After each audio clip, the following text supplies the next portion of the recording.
नमस्कार. तुम्हा सर्वांचे पुन्हा एकदा स्वागत आहे. आणि आज मी खूप छान अशी चटपटीत एक चटणी बनवणार आहे.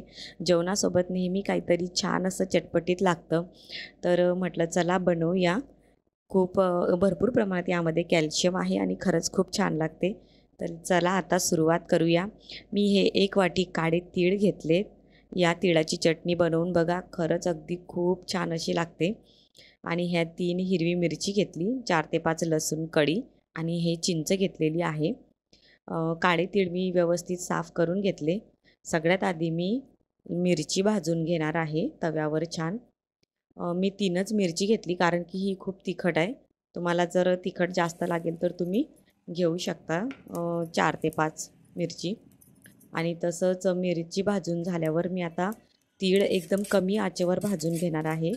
जास्त आचेवर भाजून घेतले तर ते जळतात आणि त्याची चव एकदम वेगळी लागते. म्हणून एकदम कमी आचेवर छान भाजून घ्यायचे. आणि मस्तपैकी सुगंध आता यायला लागलाय म्हणजे आपले तीळ छान भाजून झालेत. आता मी गॅस बंद करून घेतलाय आणि तीळ थंड करण्यासाठी काढून घेणार आहे. हे आमच्या गावाकडचे तीळ आहेत घरचे आणि मस्तपैकी थंड झालेत. आता मी मिक्सरच्या भांड्यामध्ये तीळ घातले, मिरची घातली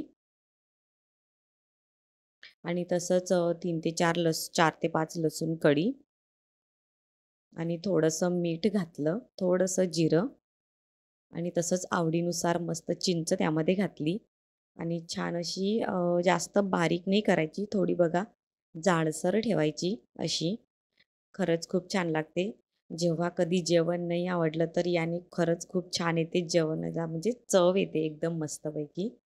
आणि नुसतं आपण चटणीबरोबर त्यामध्ये तेल घालून, तूप घालून जरी खायला घेतली तरी पण खरंच खूप छान लागते. तुम्ही पण नक्की बनवा. 15 दिवस 20 दिवसासाठी किंवा महिन्यासाठी पण छान अशी बनून राहणार ती. खराब होणार नाही. मी तर बनवल्यावर एवढा छान सुगंध येत होता तर तेव्हाच्या तेव्हाच खायला पण घेतली. तुम्ही पण अशा छान-छान नवीन रेसिपी बघत राहा, बनवत राहा. माझ्या चॅनलला लाईक करा, शेअर करा, सबस्क्राईब करा. पुन्हा भेटूया. बाय.